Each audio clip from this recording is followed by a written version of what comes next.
like a vice. The longer you're within its grasp, the greater the pressure. The play clock running down. Can they get it off? Did they get it off? Fade to the end zone. Got it. The Gators have taken the lead.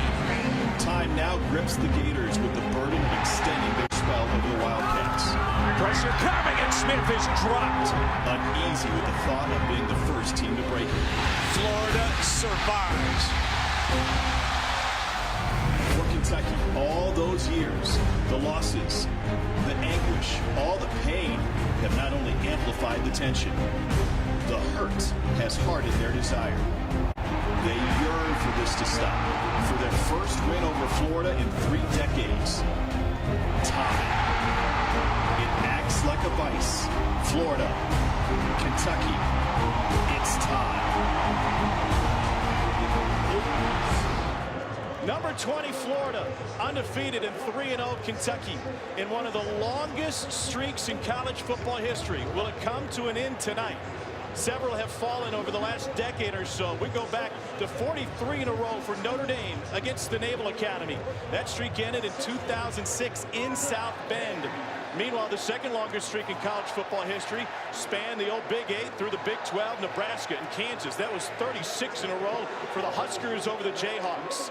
And Oklahoma and Kansas State, 32 in a row for the Sooners. And even Heisman Trophy winner Steve Owens wasn't good enough to knock him off in 1969. And now this one, 3 decades of dominance by this Florida team.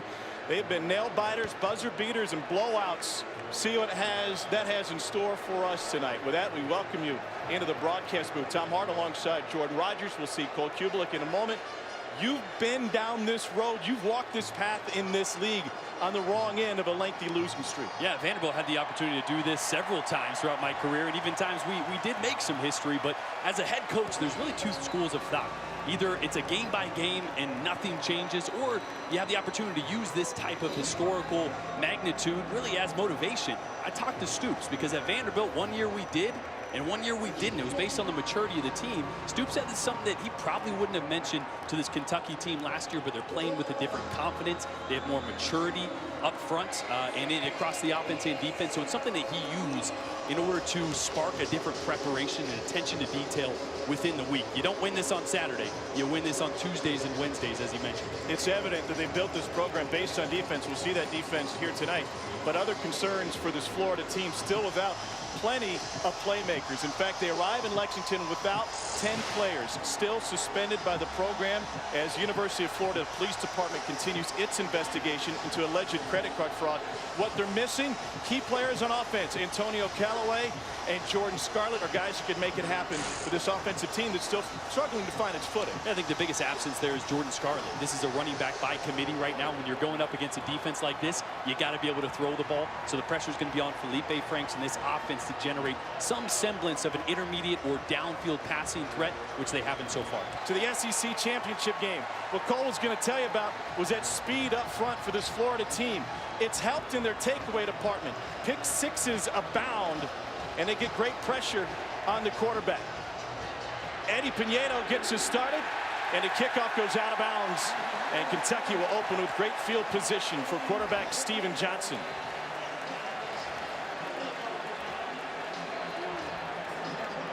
So an early mistake for Florida coming from special teams, and an opportunity for Johnson to continue his role. 8-4 as a starter here at Kentucky. It was a long and winding road to get here. Grambling, then junior college, and off-season work. He's really special both on and off the field. And he's a great athlete. He's got great athletes in his family. His sister Sydney won a national championship playing soccer at Southern Cal. Johnson did it with his arm and his legs last week in a win on the road against South Carolina.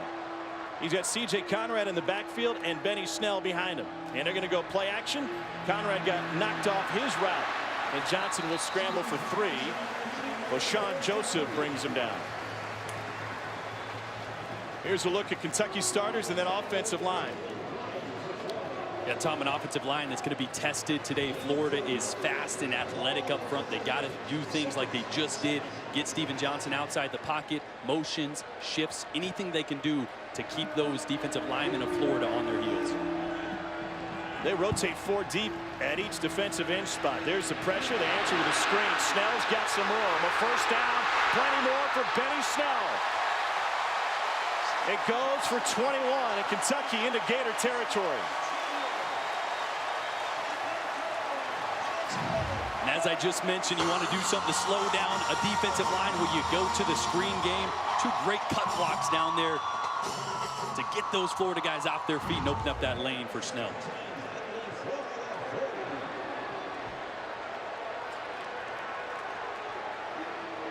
Snell went for 102 last week with a couple of touchdowns against South Carolina.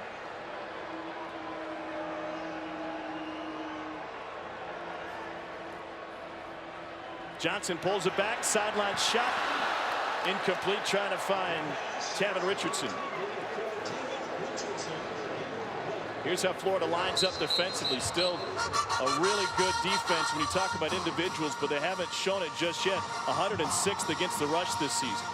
Taven Bryan was in the backfield every single snap, it seemed, last week against Tennessee. Someone that up front for Kentucky, they're going to have to communicate what the defensive front is doing, make sure they're in the right protections, make sure they know their assignments and alignment in order to control him, and really the whole front 7 for Florida there. Walker in motion, toss to him. Walker is able to gain the first down. Voshon Joseph had the tackle, a gain of 3. Kentucky's offense honestly looked pretty pedestrian through the first 2 games of the season. Coaches will tell you that they're holding some stuff back. They're holding a lot back, but tonight's the kind of game where you don't hold anything back. Yeah, not at all. And pedestrian's a good word, and not flashy. They've been efficient. They've held time of possession. They ran the ball somewhat effective. Looking for some explosiveness out of this offense tonight. Midway through the first quarter, nothing decided just yet. Already 4 first downs for Kentucky.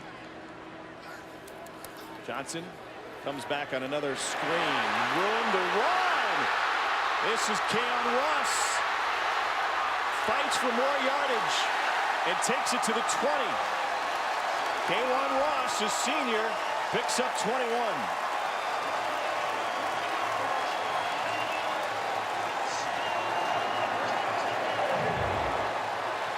Ross, a big-bodied guy. He's got big playability. They've been trying to find ways to get him the ball.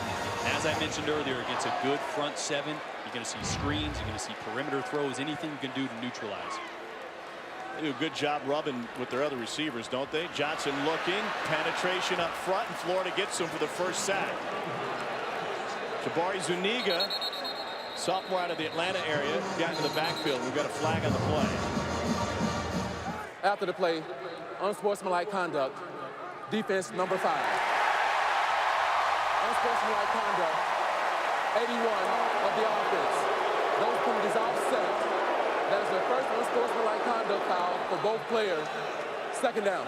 And that's relevant because if you pick up a second, you're ejected. Freshman cornerback C.J. Henderson for Florida and freshman wide receiver Isaiah Epps for Kentucky.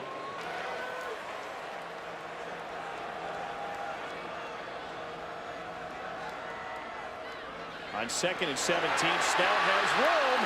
Wow, he was an arm away from busting free. David Reese with the stop. Snell works for 12. Boy, you see Zuniga coming off the edge with some speed. That's one thing Eddie Graham, this offense, knew they'd have to worry about. In the zone read, the mesh has got to happen quick because these ends are so very athletic. Wouldn't be surprised they keep coming that hard. Steven Johnson pulls one of these the next time.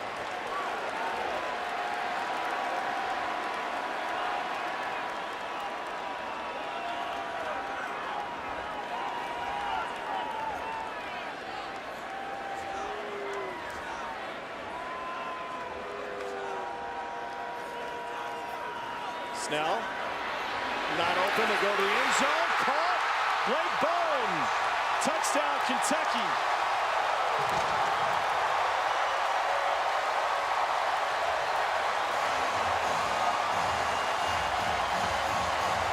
Bowen's nickname is Ghost, and he just lost his defender in the back of the end zone. Blake Bowen's a guy these coaches have been raving about, and he's emerging as a big playmaker. He's a big-bodied guy, so look at him high point this ball. It's a great throw and an even better catch there. Nice 6'5", 213-pound senior Blake Bone is playing some good football right now. Austin McGinnis on for the point after. Kentucky trying to snap a 30-year losing streak to the Gators of Florida. Steven Johnson finds Blake Bone, and Kentucky finds pay dirt for the first time. 7-0 Cats. How long ago was it? On November 15th, 1986. Stoops was a defensive back for Iowa. They beat Purdue that day. McElwain was working as a GA. Big stop on special teams. And it was the day after the movie Hoosiers debuted that Friday night on the 14th. Well, the Gators trying to figure it out offensively. 121st in total offense through 2 games. Felipe Franks, a redshirt freshman from a couple hours away in Crawfordville, Florida, is getting to start again. He was 13-2 as a senior in high school. Runs in the family. His brother Jordan, big dude, tight end for UCF. Play action, looking to get it to the outside. Here's Tony, great playmaker for Florida. He changes direction. Tony's got room on the edge if he can get there. And a big gain for the Gators past the 40 for Kadarius Toney. Keep an eye on this guy. They will move him all over the formation. They will send him in motion. They will get screens to him. Anything they can do to get the ball in his hands. And you see why right here. He is absolutely electric. Initially recruited as a quarterback. And they said, hey, you know what? Let's go out there and run a few routes out at X and see what you can do. And since then, Felipe Franks is 3 for 4 through the air, but just 26 yards passing thus far. They like to keep the throws short. DeAndre Goolsby back on offense after fighting his way back from an ankle injury, and he's able to pick up a first down. I like how they're managing Franks, the short throws. Goolsby's more of their vertical threat tight end, and Deontay Lewis is more of their blocker, so they like to get 30 involved in the pass game. But eventually, Tom, they're going to have to pick moments to take shots. Right now, Kentucky's playing off zone. They're taking advantage of that. At some point, though, we're going to see them push downfield. Well, Kentucky has a 7-0 lead after 1 quarter. They dominated the clock in the plays. The Gators only ran 9 plays in the opening quarter. Back to Lexington in a moment. Well, 3 decades of dominance for Florida in this series, but through 1 quarter, Mark Stoops' team showing great ball control, keeping Florida's offense off the field for the most part. Brandon Powell in motion for the Gators. Franks on play action. Lets one go deep down the sideline and incomplete. Tyree Cleveland looked like he had a good angle on that one. That was actually a great ball, Tom. Tyree Cleveland turned his head, just frankly never saw it. We're trying to take a shot there. Outside 2 receivers going deep. Brandon Powell was working underneath. Had a one-on-one matchup on the outside. Just never saw it. Kentucky dominating time of possession, and they've run 6 more plays than Florida already. I was going to say it's frustrating as a quarterback. The one thing Doug Nussmeier said, nothing phases this kid. Even that first game, as much as they struggled, him bouncing back was not a surprise. Here's Mark Thompson. First down run for Florida. Brought down at the stick by Kendall Randolph after a gain of 11. Offense 117th in the nation in rushing. And going up against a really tough defense in Kentucky. It's why you're going to have to be able to pass the ball today.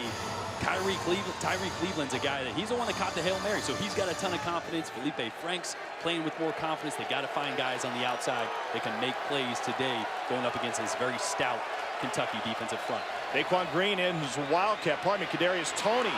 And Toney shakes one. He's going to break free. Kadarius Toney out of the Wildcat. A dose of Kentucky's own medicine. And it's a 36-yard run.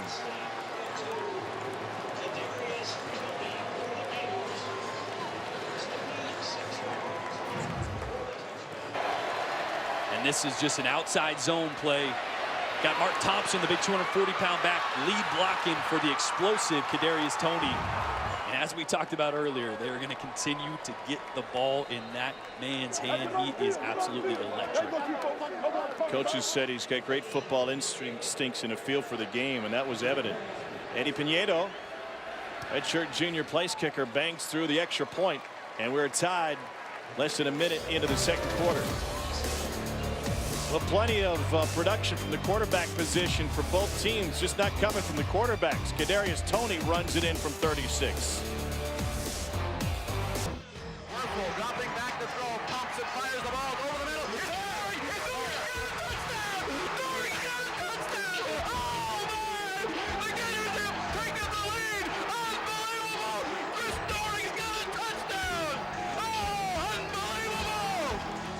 Well, Florida radio may have been shocked that Chris Doran caught a touchdown to win the game because he was just put on scholarship 3 weeks earlier. Made his first career start. 2 fourth-quarter touchdown catches for our buddy at the SEC Network back in the studio tonight. One of the most painful losses in this 30-game losing streak for Kentucky against Florida. That play, by the way, was called Steamer's Y7. He dropped one on the play before. He said, if I would have caught that one, I would have been down in the field of play. Time would have run out. Good thing I dropped it, huh? Sometimes it works that way. Steven Johnson wants to put it in the air. And it's complete for a gain of 5. And a physical tackle in the end on Charles Walker, coming from Christian Garcia.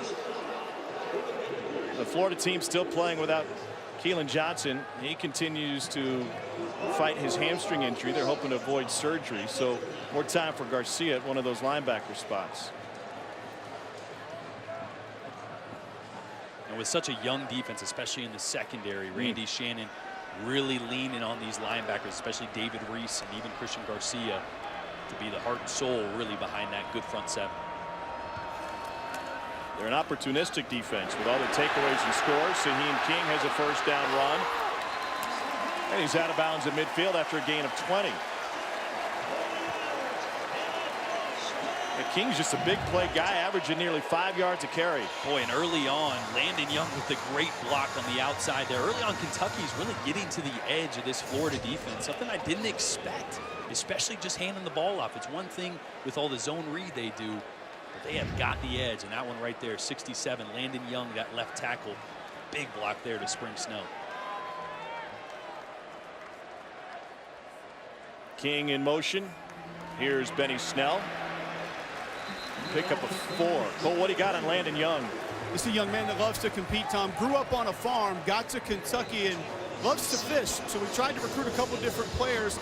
Cash Daniel was the other best fisherman on the team. So they recruited more and more players. This turned into a weekly event. Now it's a very competitive activity between the entire offense.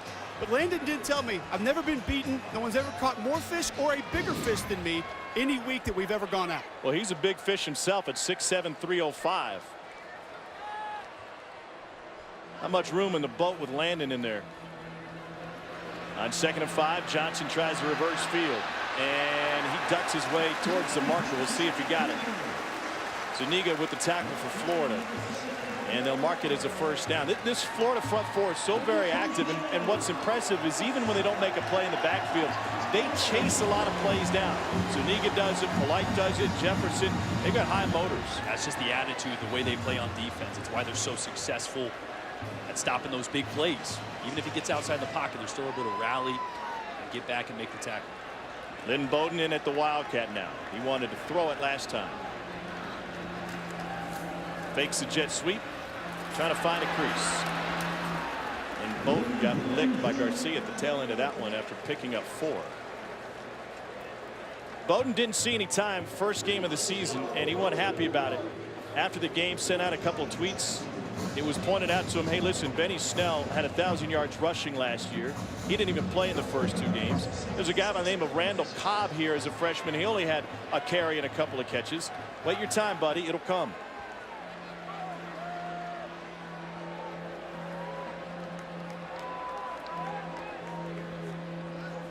Back to Johnson at quarterback.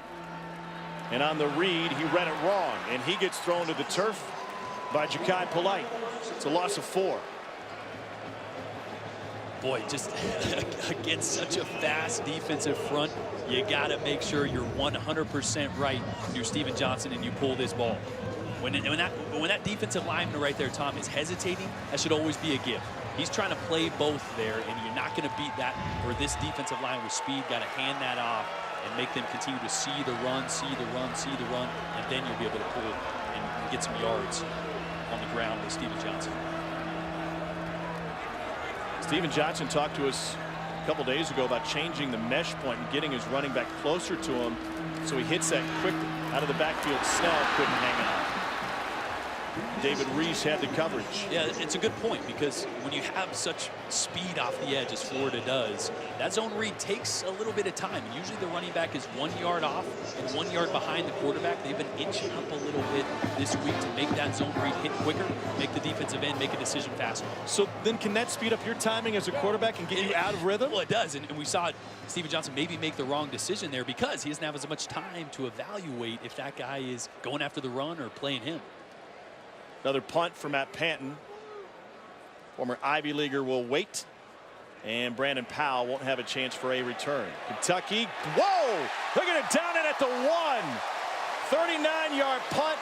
And Charles Mushi was right there waiting for it. In this kind of game, you never know. Special teams might be the key, and the Gators are going to be backed up after that great special teams play. And Florida's got to deal with the crowd and bad field position. We want to give you a chance to enjoy what this atmosphere is like. And I know, Jordan, as a quarterback in this league, you played on the road. You're trying to come out of the own end zone. That can be really tough for you. Yeah, it's tough because communication up front is crucial for the offensive line. And when you can't communicate because it's so loud as a quarterback and O-line, makes things tough. Let's listen in.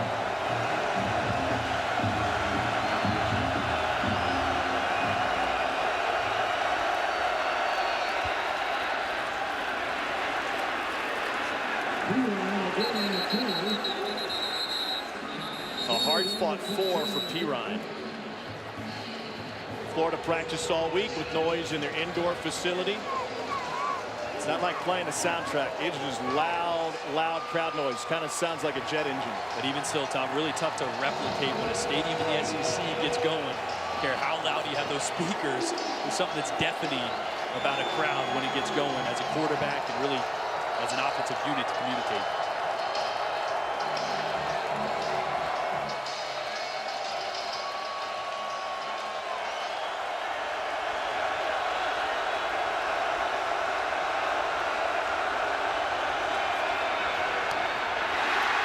Franks finds his own batted pass and is able to scramble forward for a couple. He lost 4 after Josh Allen swatted it right back to the quarterback.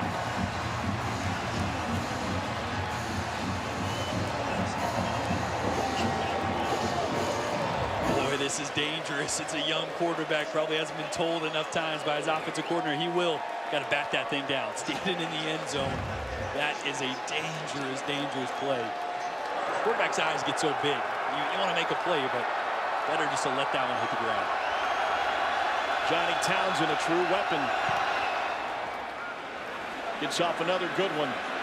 Charles Walker had plenty of time to try and make something happen. 15 yards of steam. Walker to the 30, tight-roping. Charles Walker all the way down to the 10-yard line for Kentucky. A 59-yard return.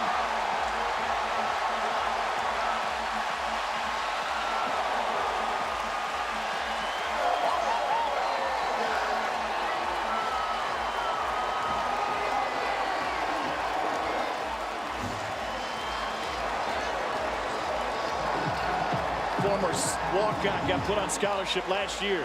Just poor kick coverage here. You got to know when stay in your lane. And right outside the numbers there. It's a missed assignment.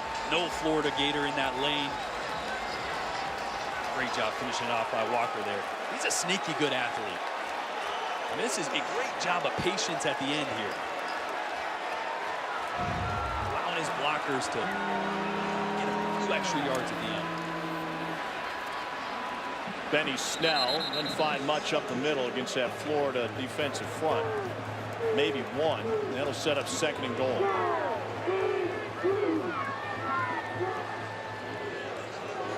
It's going to be a red zone battle all night. Kentucky doing very well, 75% scoring when in the red zone. Florida has been stingy. They're 2nd in the SEC, only allowing 57% of their opponents' drives to end in a score. Corner end zone. Caught! Touchdown, Juice Johnson.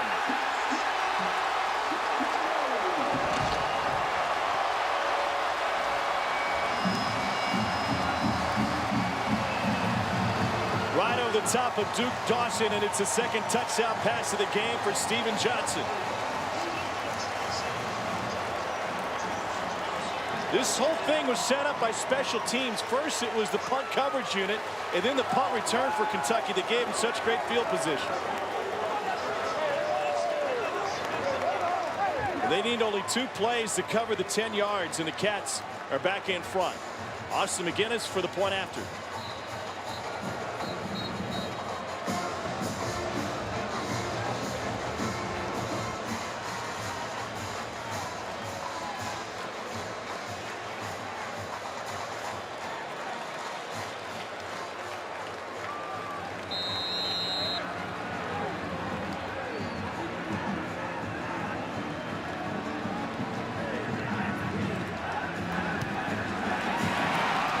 Steven Johnson came into this game with only a couple touchdown passes through the first 3 games for Kentucky. He's got 2 tonight. First it was Blake Bone, and then he drops this dime over the top of Duke Dawson to his favorite receiver, Juice Johnson. Catch by touchdown. Here's Malik Davis. I tried to. Dominating performance by Alabama today. They ran for 496. That's just the talent gap there, Tom. Vandy is so good schematically with what they do on offense, but there is a talent gap with the type of guys Alabama has on the field and the type of guys we had at Vandy. I think that line of thinking has applied to this series in the past, at portions over the last 3 decades, but not anymore. Big hit on Kadarius Toney. And let's remind folks, there's still 10 players that not only are not in uniform for Florida, they're not even practicing or allowed in the facility right now. So that adds to the equilibrium when it comes to talent between Florida and Kentucky these days. Yeah, and Kentucky even still, when you look across their roster, yes, they have more talent, more team speed, but look at this defense. They don't have any guys that are headliners. I mean, Jordan Jones is out, so he's off the table. Eli Brown's playing good. Denzel Ware, an incredibly talented pass rusher off the edge. Josh Allen as well. But they just play good team defense. That's what's changed with this Stoops defense is they rebuilt it in the offseason from the ground up to focus on their defense, on their skill sets, and what best fit their players. And they're playing unselfish football on the defensive side. That's why they're being successful. They've dominated time of possession here early tonight. 14 minutes to 9.5 for Florida. Under 6 minutes to go. Second down 3 for the Gators. Back to the run game. And maybe just enough for Malik Davis. Pushing, shoving, chatter, and more. Even down the field, we got wide receivers involved with each other.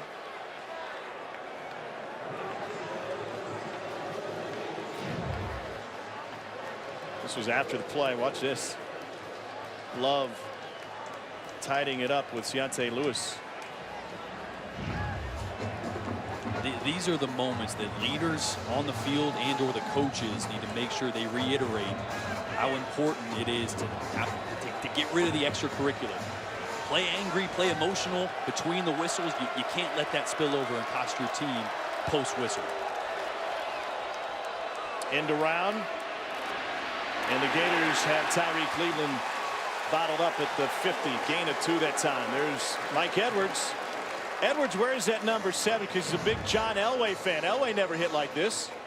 The Honey Badger did. It did. And another guy he looked up to, Champ Bailey, used to make plays like that on Sunday. He has great speed. He's so physical. Led the SEC from the defensive back standpoint in tackles last year. And you're seeing why there. The athleticism, the physicality. He comes up and hits.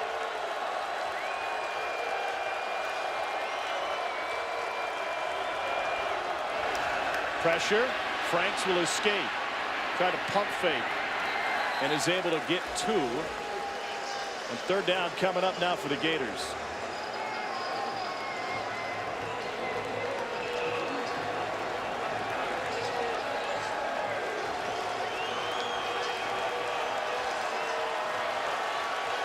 Passing down here. Imagine Nussmeier's going to try to spread the field. When you spread the field, the defense opens up a little bit and makes it easier on a young quarterback to read. Gators have yet to convert a third down tonight.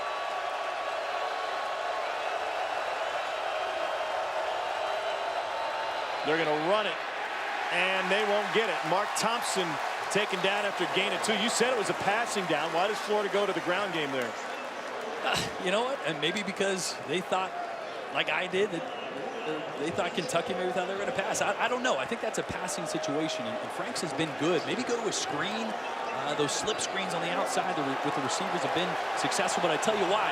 You know why they did? They ran? Yeah. They had already made the decision they were going for it on 4th. So you keep the offense on the field on 4th and 3.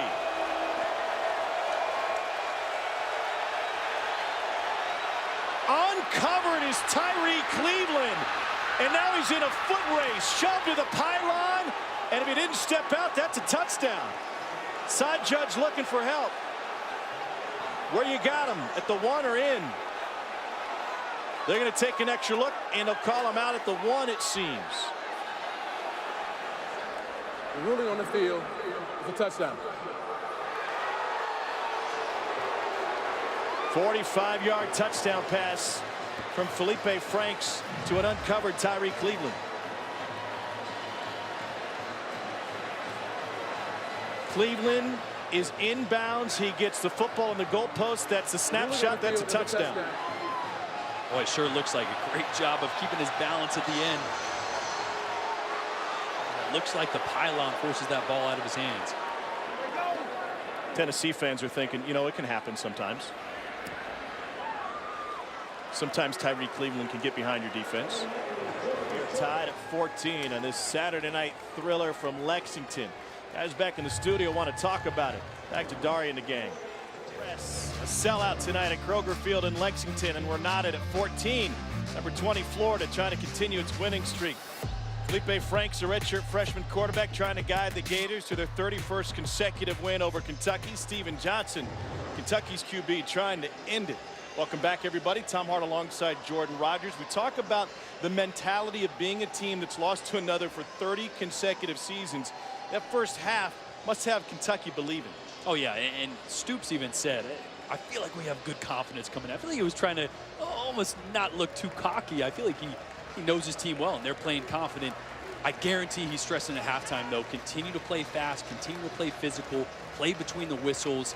We will hurt ourselves. We will lose this if we have a mental error and a penalty after the play. Got to contain that emotion. It's been a very emotional first half thus far. We'll see if that continues. And also Kentucky, for as well as they played, a couple of big mistakes. They missed a field goal after a couple of sacks were allowed, and they left Tyree Cleveland completely uncovered. By the way, this is only the second time since 2004 that Florida doesn't have a halftime lead against Kentucky. The last was that triple overtime thriller in the Swamp in 2014. That was a 3-3 game at the half. Gators ended up winning that one 36-30.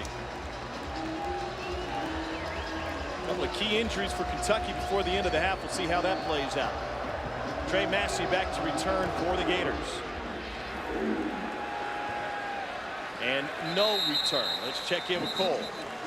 Tom spoke to Florida head coach Jim McElwain. Offensively, he says, we're going to stick with the run, have to stay with that because that opens everything else up. I did ask him about the touchdown to Tyree Cleveland. He said, we got a little nod from the booth that when we went unbalanced, they weren't covering that receiver, so they thought they were going to have it. Defensively, issues getting lined up. Tackling. He said, Cole, we have to tackle better in the second half if we're going to win this game. All right, Cole, thanks. And that could be one big benefit to having Doug Nussmeier in the booth instead of on the field as Florida's offensive coordinator to identify just that situation, as McElwain told Cole about. Heavy on the run, over 100 yards. Nussmeier in the middle of that group with the visor on, directing this Florida offense in his third season as Jim McElwain's OC and quarterback coach. And they will throw, and Franks would bury it. Did he get to the line of scrimmage?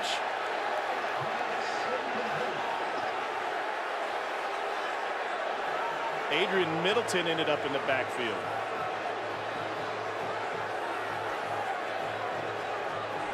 He was in the pocket. There are no receivers over there. It's just a broken play from the beginning. You see either running back or Franks goes the wrong way. Good job by him just eating it there and moving on. Get back coach doing his job, trying to pull Mark Stoops back towards the green. You know, it was in the direction of receivers. I know it was well short, but they're going to give the quarterback the benefit of the doubt that they're throwing in the direction of receivers. Kadarius Toney now running back out of the Wildcat. And trying to weave his way through the Kentucky defense will find 2. Mike Edwards is back on the field. That's a good sign for Kentucky. He had been injured earlier. Derek Beatty Jr. is not on the field for the Cats. Jordan Griffin is in his spot at that opposite cornerback. Mike Edwards, when we talked to him, said especially on 3rd downs and on passing downs, we're going to try to roll coverage late. We're going to try to confuse Felipe Franks. See if we can catch him misdiagnosing what we're doing. You see him starting in 2 shell here. Talk about the 2 safeties back at the 40-yard line. Florida has yet to convert a 3rd down tonight.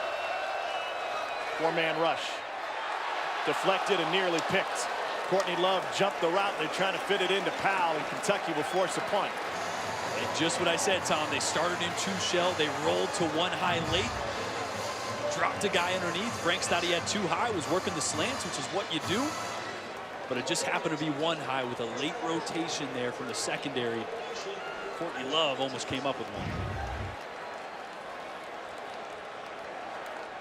Charles Walker back to return. He took one inside the 10 in the 2nd quarter. Plenty of hang time this time for Townsend. From the 20, Walker splits the difference the first 2. Makes another miss. He's to the 35 and out to the 37-yard line for Kentucky. 52-yard punt, 17 on the return.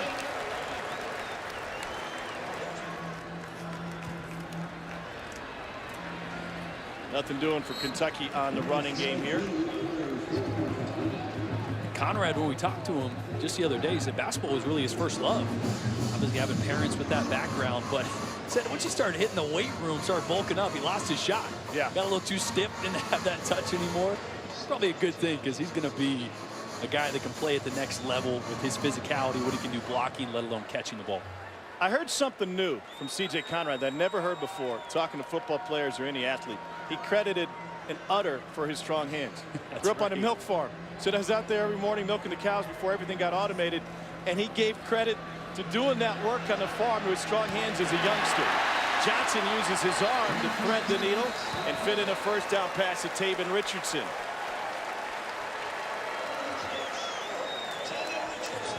I specifically asked Eddie Grant, what type of throws does Steven Johnson feel most comfortable with?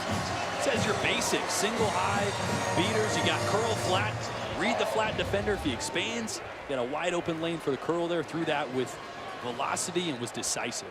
10 of 14 tonight for Johnson.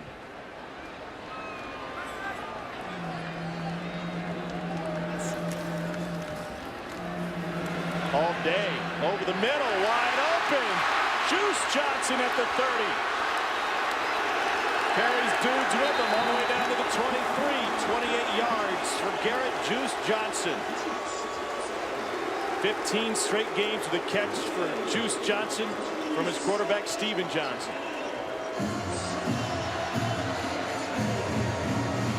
This play was actually made by K'Wan Ross, taking the top off, getting the safety out of the picture to open up the window underneath for number 9, Juice Johnson there. That's easy when you got guys doing their job like K'Wan Ross, number 19 there, taking the top off, holding the safety, opens up the throwing windows underneath. Hot pass Conrad, the tight end to the 5. He's in! Touchdown Kentucky!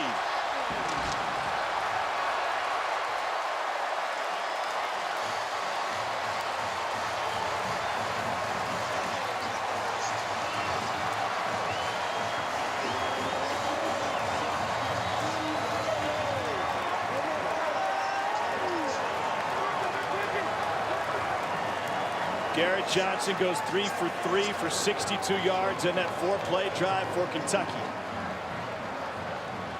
Pardon me, Steven Johnson, 3 touchdown passes tonight for the Kentucky quarterback. McGinnis pops in the point after. C.J. Conrad from the small town of LaGrange, Ohio. Out in the sticks, grew up on a dairy farm, hard worker, and from a football family, and he finds pay dirt. C.J. Conrad grew up on a dairy farm, and he's got a touchdown catch tonight from his partner, Steven Johnson. And Kentucky has its 3rd lead of the game. This is Dre Massey, 5 yards in, and he will take a knee. His dad is at the game tonight. His mom is at his brother's game. They use a color-coded Excel spreadsheet to plan out the entire season. He said, my dad got mad because my mom got all the great games. We got her beat tonight, I think. Pressure. Franks escapes it. And on the run, bobbled and incomplete. Eli Brown nearly had the pick for Kentucky. Now he's at his knees. Courtney Love was in on the play, forcing pressure on Felipe Franks.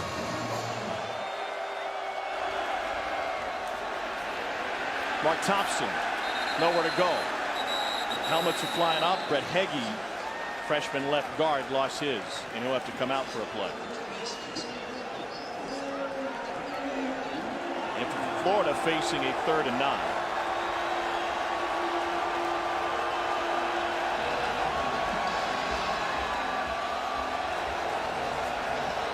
Not good on 3rd down tonight. As a team, they are 0 for 5.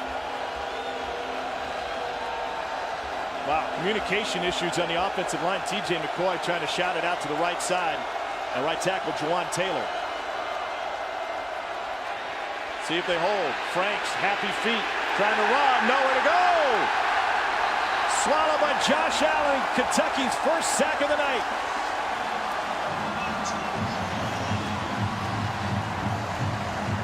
Josh Allen cleaned that up, and that play was really made by the true freshman number 4, Joshua Paschal, off the right side.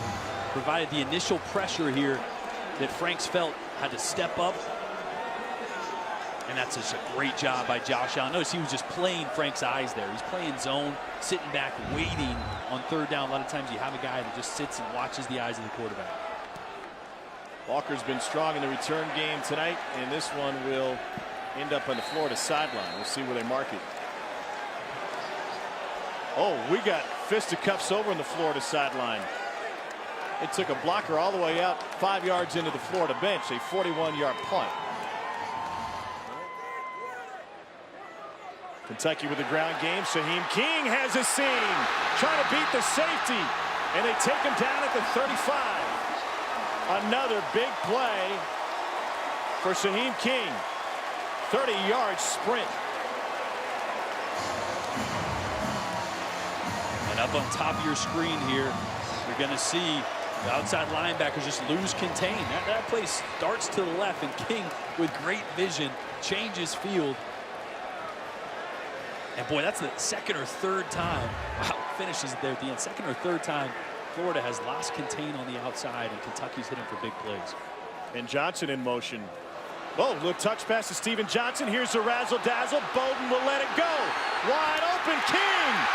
And he's down to the 5. There's your wrinkle, and it goes for 24. And we knew it was coming. And it was Shaheem King back there, not Benny Snell, as I originally thought. But that's the razzle-dazzle. As Eddie Grand said, we want to let it eat. Let that Wildcat eat. We want to empty the clip, empty every play, every wrinkle we have off that. Timing almost got thrown off, but Bowden's that guy. Quarterback in high school, he can throw the ball. Happy rally. Well, King really struggling with snaps, or pardon me, Snell that time. They have used Benny Snell, Shaheem King, and Lynn Bowden as Wildcat quarterbacks tonight. And it's great because we keep getting mixed up of who's back there. They're rotating them, so they got fresh legs. I mean, we're seeing explosiveness out of each guy that's back there, and then all of a sudden we think they're going to run it, and then give it to number 1, the ex-quarterback. He throws it. Kentucky dominating here in the 3rd quarter, but only up a score. Johnson trying to set up the screen through a tight window. They find only a couple on the completion to Taven Richardson. And that'll leave 3rd and goal. Brad Stewart came up with a stop from Florida, another youngster in that Gators secondary. This is why Florida is so tough in the red zone. They're really athletic on the outside. They're going to man you up. They're going to press you. They're going to force you into low percentage throws. And it's tough to screen a team that plays pressing up in your face. You can have an opportunity to win in man here again, as you see these cornerbacks right up on the line of scrimmage. What do you like there? Double slants, fade? I might see that fade from the inside guy that we saw last time. Another wild snap. Johnson will fall on it all the way back at the 24-25 yard line. It's a loss of 18 yards. That'll set up 4th and goal. Once again, snaps continue to be an issue for this Kentucky team as they were in the opener against Southern Miss. Bunchy Stallings, their center. Nick Haynes, the right guard, even played a little center at time. He had problems with snaps. And that's something I've been on teams where that's an issue. We had to do 100 of them after practice every single day. Gotta imagine that's going to be a point of emphasis moving forward. And it has been all season. 42-yard attempt now for McGinnis. And he got it. Wow, that was close. Right over the top. He's 1 for 2 tonight. And Austin McGinnis has now tied the Kentucky school record with his 57th field goal. It pushes Kentucky's advantage to 10, and this one was good, seemingly by the slimmest of margins. He could have used you today in the West End. No return for Massey. Florida's going to change quarterbacks here. It's been Felipe Franks to this point. Luke Del Rio hasn't taken a snap. But Del Rio will take over. Talking with Doug Nussmeier and Jim McElwain, they said Del Rio is healthy as he has been since he had off-season shoulder surgery on both shoulders. The question is, what can he bring to the table that Franks hasn't been doing? Well, what we've seen, Kentucky's been really good at mixing up their front and mixing up their pressures. We've seen Courtney Love come through the A-gap untouched a couple times, and there's no excuse for that other than it's misidentification by the center and or the quarterback. So having a senior, a more veteran guy in there that can see the protections, point the right mic out, communicate with the offensive line, and not just have it be a one-way, I think you're going to see a little more efficiency out of blocking up front with a guy back there that's played a little more football. With Franks in the game, that communication identification is left to the center, T.J. McCoy, and we saw communication issues from Florida on that previous series. And now, as you mentioned, it could be Del Rio, who's obviously from a football family and a lot of reps under his belt, can take over that responsibility. Straight ahead, it's Malik Davis. It's good enough for the first down. Keep in mind also, Del Rio had a fantastic game against Kentucky last year. He threw for 320 yards and 4 touchdowns. That was the first Florida quarterback to go for 300+ and 4 scores in an SEC game since Rex Grossman did it against LSU in 2001. Tom, he's capable. I mean, he's not the prototypical size like Franks. He's only 6'1", about 215 pounds. But before his injuries, he had velocity on the ball. He was playing well early, and then playing not good, and then the injuries, everything kind of rolled into a perfect storm. Off balance lob. Powell leaves his feet to pull it in, and it's a Florida first down. 17-yard heave. A heck of a first throw here by Del Rio. Off his back foot, no platform, hands in his face. Gives Powell a catch, and boy, he doesn't rest. Only the 3rd time Florida has crossed midfield in 9 possessions tonight. Felipe Franks can watch. Malik Zaire not gone to either. He was one that came off the bench in the first game of the season. The Notre Dame transfer. Del Rio looking sideline, now over the middle. Intercepted! Darius West with the takeaway for Kentucky.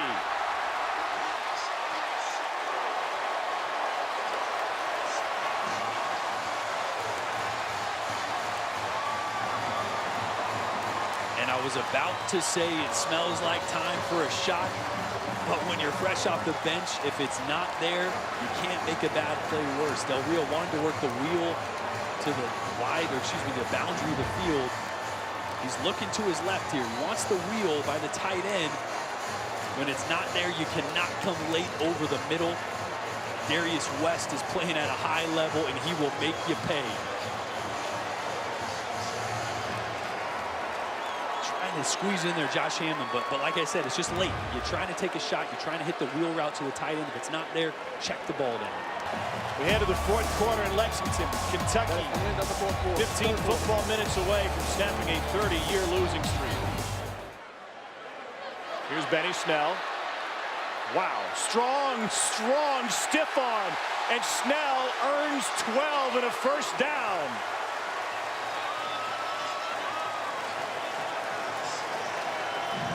And this is a guy that plays with a chip on his shoulders. A 3-star recruit out of high school, the 80th ranked back in the country.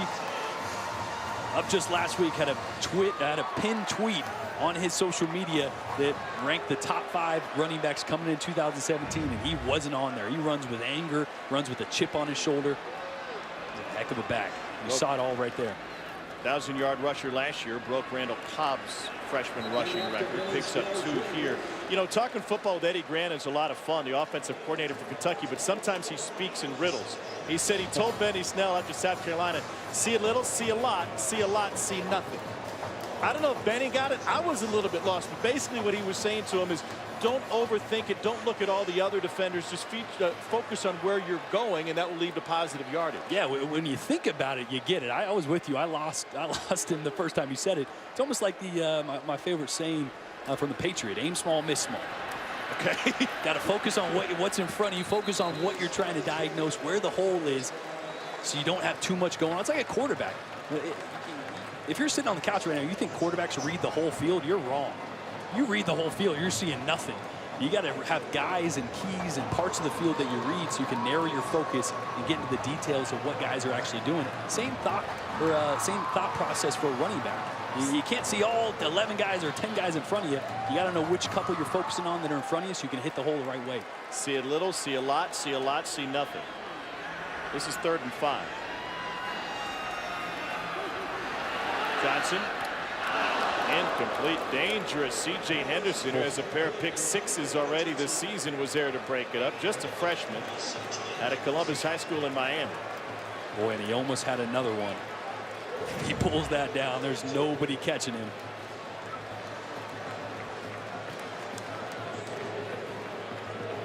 Austin McKinnis trying to attempt a 50-yard field goal.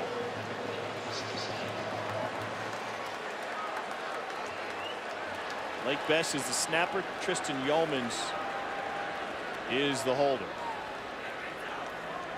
McGinnis 1 for 2 tonight. And good.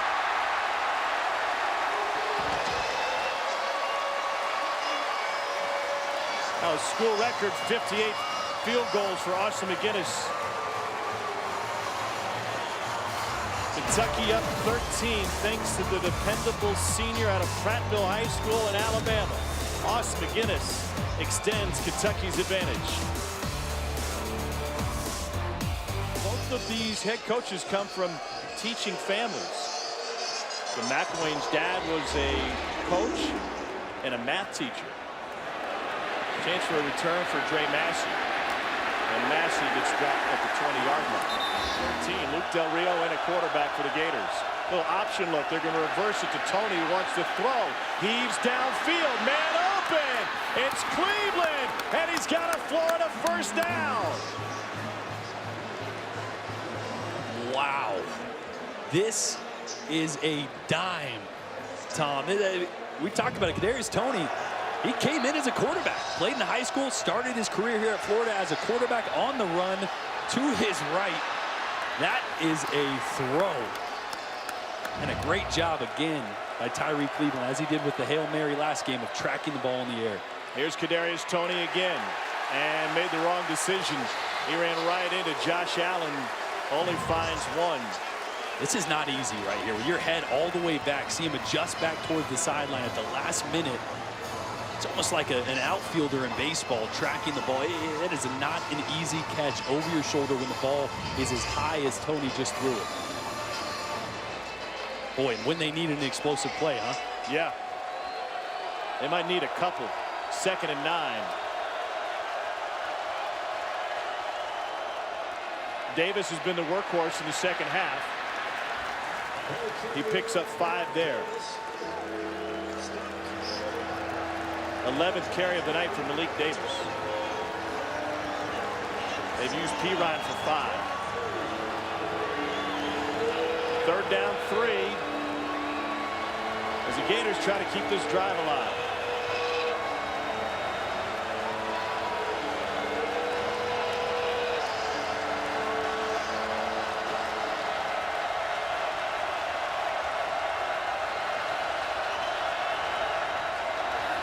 They need 3.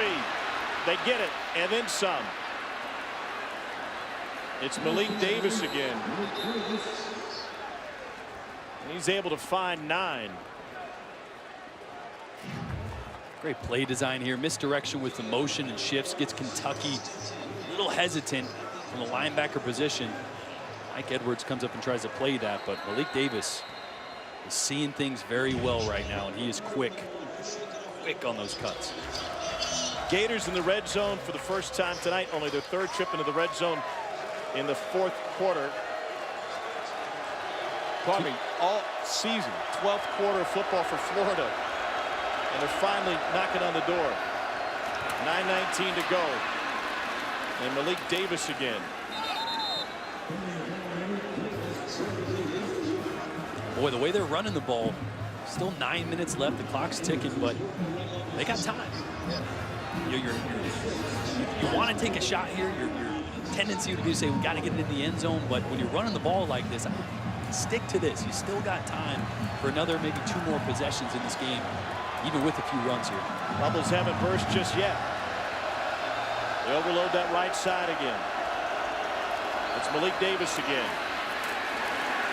And he squirts towards the 5. They'll give him 3 yards there. Well, it's evident who Florida's leaning on in the running game. They came in with a stable of running backs. We haven't seen Michael P. Ryan in the second half much. Mark Thompson has been MIA. It's been Malik Davis, who had a 72-yard run against Tennessee, what looked like a short touchdown, overturned on a replay after the ball's knocked it out of his hands at the goal line. 4-down territory here, so I wouldn't be surprised if we see another run. And a Wildcat. They're going to put Brandon Powell back there. Del Rio split to the top of the formation. Powell will take off left. He's got the first down, and he's got the pylon. He's in! Touchdown, Florida! Brandon Powell's first carry of the night. It's a 6-yard scamper for a score.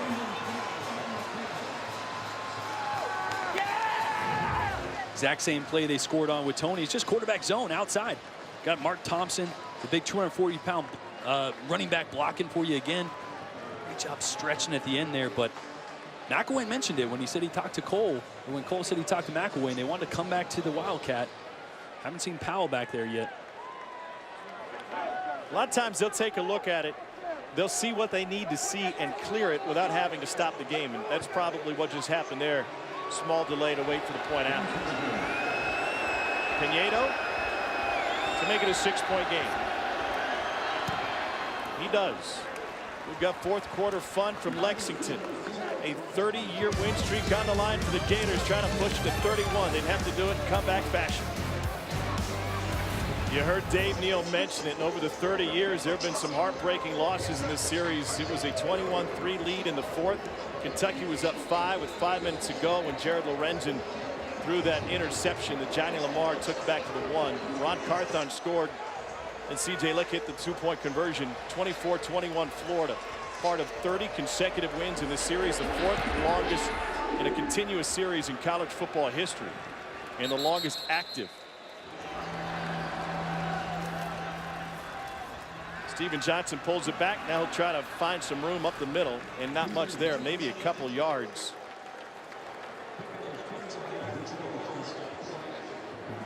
This is what Florida's going to do. They roll an extra guy into the box there. They got 8 in the box. It's an RPO.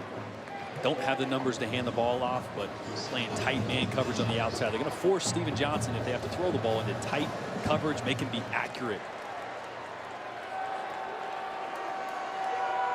Felipe Franks lifted for this game for Luke Del Rio. On 2nd and 8. Pressure. Johnson dropped. Florida gets another sack. It's their 4th of the night. Taven Bryan was the first man there, and David Reese followed him up. A loss of 7. When we watched film on Tennessee last week with Florida, this guy, 93, Taven Bryan, kept popping off on film. Great rip through. And boy, he's so active and so explosive. We've seen him multiple times in the backfield tonight. This could be a big, long 3rd down here. Florida can get their defense off the field. There's still a lot of football left for their offense. So now 3rd and 15.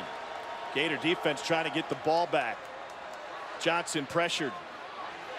Caught but out of bounds. And that'll be incomplete. Good hands by Taven Richardson, but ran out of real estate. Taven Bryan once again brought pressure on Johnson. And Kentucky will have to punt it away just like that. They held the ball for a minute 18. The sack was huge. Minute and 18. You still have all 3 timeouts if you're Florida. Randy Shannon's going to be really happy about that series. Can you imagine the angst for Kentucky fans right now? He's on the edge of their seat a little bit more right now. Powell will let it bounce. Checks up for Kentucky at the 42-yard line. The play clock running down. Can they get it off? Did they get it off? Fade to the end zone. Got it. Robinson. Mark Stoops limit. He thought the play clock ran out. We'll play 3. Florida survives. 28 straight, but it wasn't easy. Triple overtime thriller to try to keep this streak going. It's the 4th longest in college football history over a major opponent in an uninterrupted series. Notre Dame Navy ended in South Bend in 06. Nebraska, Kansas, Oklahoma, and Kansas State, the only ones longer. Del Rio hands off. Plenty of room in that ground game again for Malik Davis as he picks up 6. And Tom, you have a quarterback in there that was at best an afterthought going into this season with Malik Zaire transferring in. Now Felipe Franks gets benched. He's a coach's son. I got to imagine that this entire week or this entire season he's been envisioning moments like this. Down 6, 4th quarter, come in, lead your team. Saw him smiling there as they were huddling up before this drive. I think he's calm, poised, and ready to lead them downfield.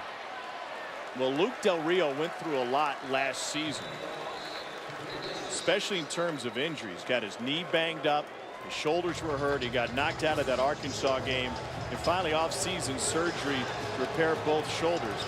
But keep in mind this, everyone talks about their futility at the quarterback position since Tebow. Del Rio 5-1 as a starter. That's the best post-Tebow record behind Will Greer, who was undefeated.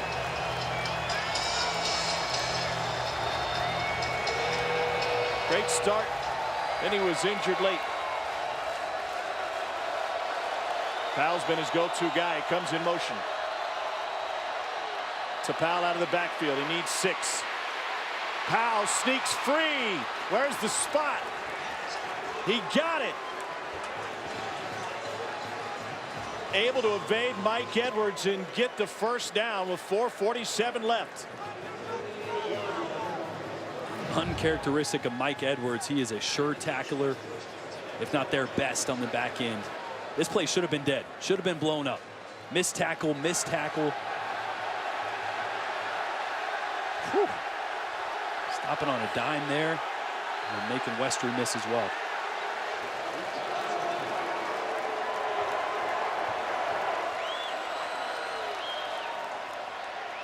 Back to Malik Davis. I want to remind everybody at home that the replay booth and headquarters back in Birmingham, they look at every play. So those guys aren't looking at the video board here at Kroger Field, but the fans noticed it. You can hear the rise from the student section especially. 2nd down 6. Out of the timeout, Del Rio going play action. Got a man deep. He's going to heave it towards the end zone. It is incomplete. Cleveland was the guy he was shooting for. By the way, not to be lost in this 4th quarter for Florida was that Kentucky possession that only lasted a minute 27, included that sack. This ball here, they had an opportunity, but you see Cleveland fighting back upfield. Luke Del Rio has got to lead Cleveland away towards that opposite hash, towards the opposite upright when you're throwing a post. Really tough for a receiver to adjust back upfield with coverage on his back. Davis. And that will set up 4th down. Darius West with the stop.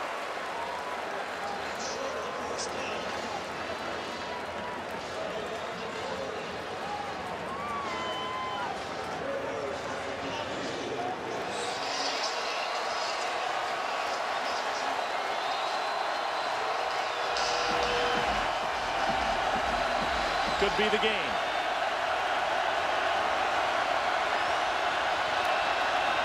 Del Rio wants to throw. Surveys, jumps, complete to Mark Thompson. And a Florida first down for 11 yards. There's a few things that quarterback coaches always tell you not to do. One is throw late over the middle, but it is 4th down. You have to make a play. Mark Thompson does a great job after protection. Just turn around and show numbers. There was nowhere else to go with the ball. Great job by Luke Del Rio of finding him and making a tough throw across his body. 4th down conversion keeps the drive alive for the Gators. Del Rio, sideline, caught, Powell to the 5. And a flag late after a gain of 25. And I wonder if Powell maybe was out of bounds. The side judge lost his hat. I didn't see if he tossed it down the sideline or not to mark it.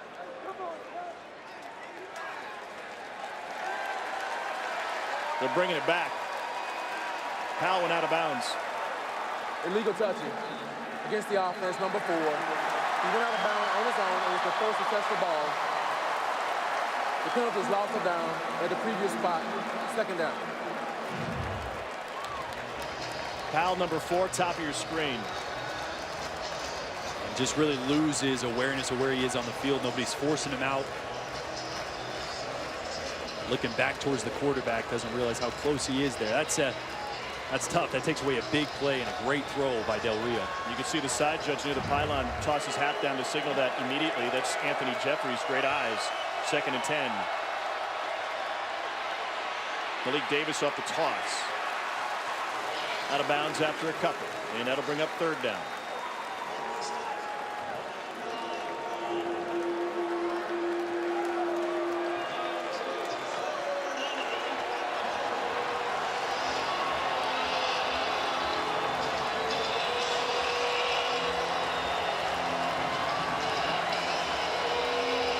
Time and time again, we see Florida work the boundary. Wouldn't be surprised if they work the field here.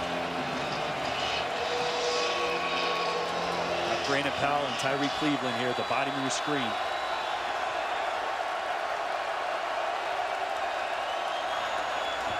To Goolsby out of the backfield. He gets up in it and dives forward. And that might be a first down. That's why I'm not calling plays.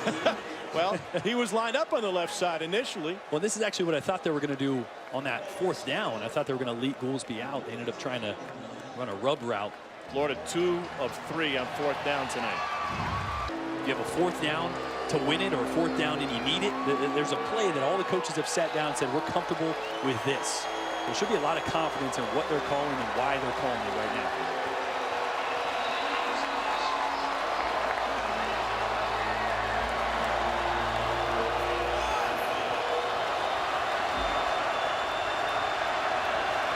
Malik Davis, first down Florida.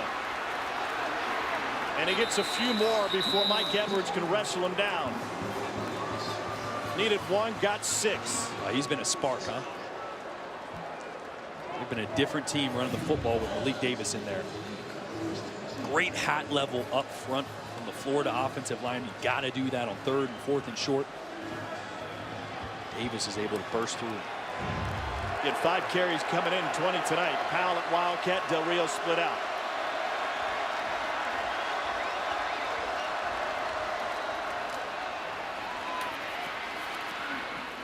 Powell to the 11.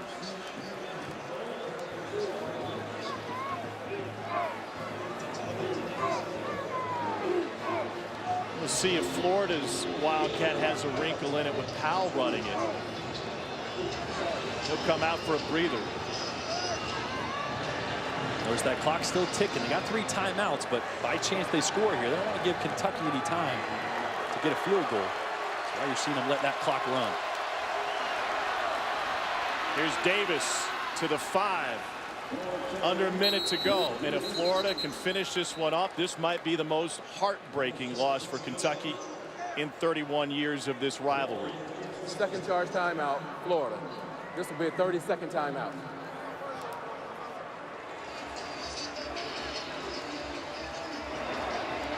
It's been since November 15th of 1986 that Kentucky has beaten Florida on the football field. It was the day after the movie Hoosiers debuted. correction. That is Florida's first timeout of the half. They weren't around for it. Stoops was still playing.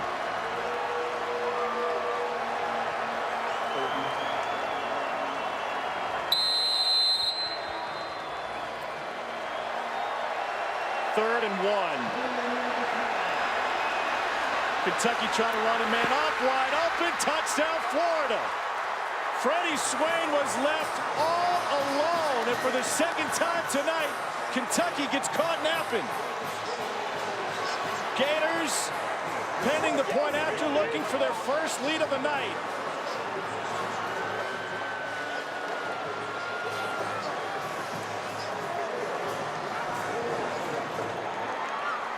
Once again, Tom, confusion in the secondary.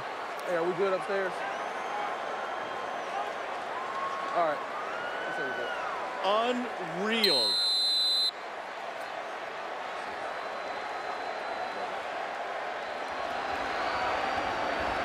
Kentucky had 10 men on the field. Pinedo gives the Gators their first lead with 43 seconds to go.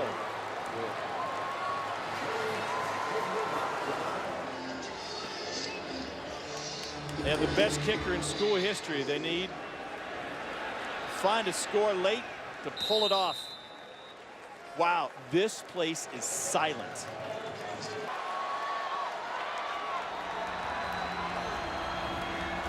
Johnson looking for a screen. Here's Juice Johnson. Trying to get out of bounds. He's got the first down to stop the clock. They've got a kicker. We've got a flag on the play. Roughing the passer, number Oh, 92. roughing the passer. You're going 15 yards to the end of the run. First down. Wow.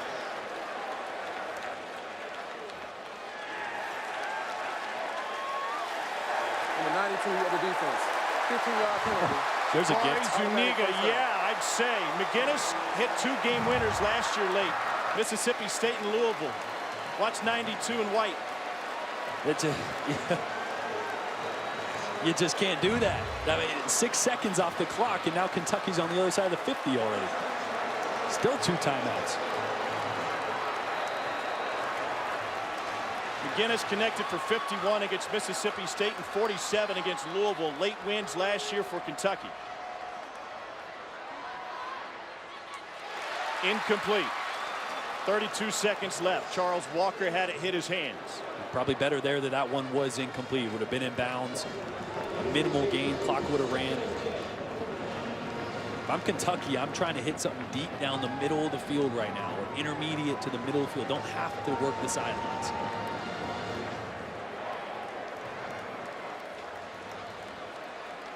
Florida with 4 sacks tonight. They can get pressure with 4.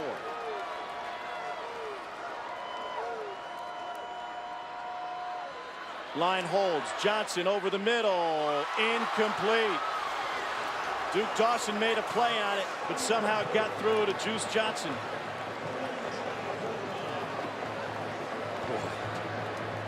Hit him right in the hands as well.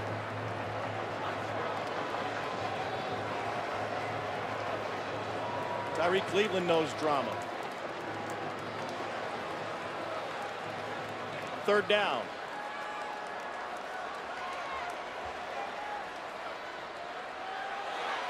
Screen, Snell, nothing.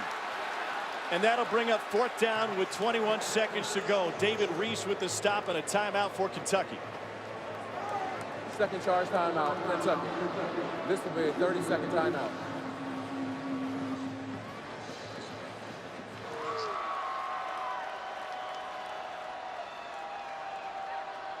Johnson pressured, hit as he throws. It is caught for Kentucky. First down and Charles Walker. 16 seconds left.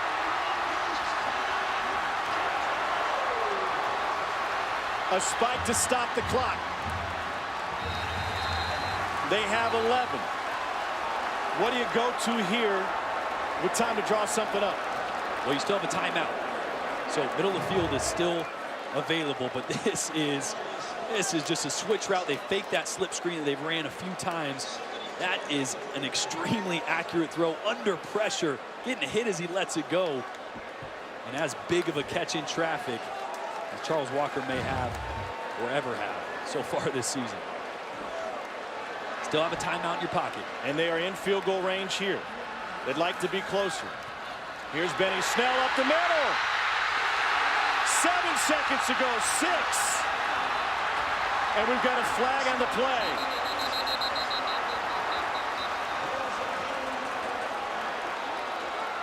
Nick Haynes pleading his case. Holding. Offense number 68. 10-yard penalty. Second down.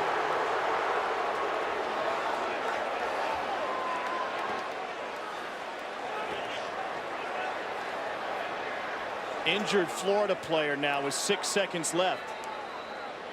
That's C.C. Jefferson. That might help Kentucky save a timeout. And it's right here. Nick Haynes, right guard. You got to let him go there. Initially, you're in the right position. As soon as Taven Bryan starts to move away from you, you have to let him go. Hands are in fine position, gets on the outside, and then you got to let him just try to make that arm tackle. Florida took its first lead with 43 seconds left in this game. They've got 3 defensive backs lined up on the goal line to try to defend a Hail Mary. Florida maybe lined up offside. No flag there. Quick hitter to the outside, and they complete it with 3 seconds on the clock to Walker.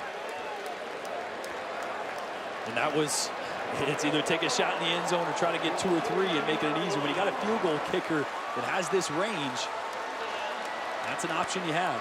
And they'll bring McGinnis out to try to win it with 3 seconds left. This would be a career long. 57-yard attempt. His career long is 54. To end 30 years of futility and to put the mistakes tonight in the background. Distance, no. And Kentucky comes up short again.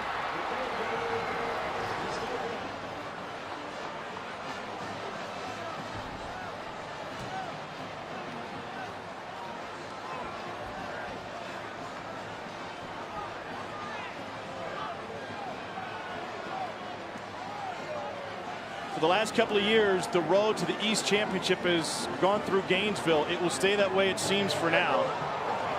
Florida extends its winning streak over Kentucky to 31 consecutive games. Cole Kublik standing by with Jim McElwain. Coach McElwain.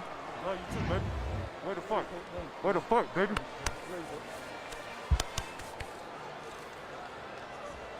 Tell me what you think about this football team right now. They're a bunch of good kids that just keep playing, and you know, I feel bad for these guys. They played their tails off and probably, you know, had a chance to win it, obviously. But it's 2 weeks in a row. We just didn't give up, and you know what? It's kind of what life's all about, isn't it? Yes, sir. Describe to us the decision to go with Luke in the second half.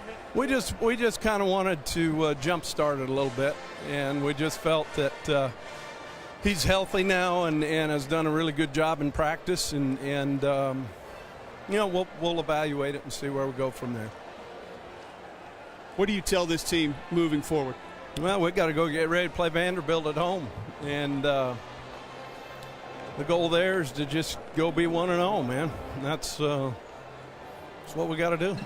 Thank you, Coach. Thanks. Tom, back to you guys. All right, we've got more coming your way to wrap up this one from Lexington. Our final tonight, another thriller in this series. Florida over Kentucky 28-27. Can't wait to see and hear what Doring has to say about this one. Let's get you to Dari and the gang.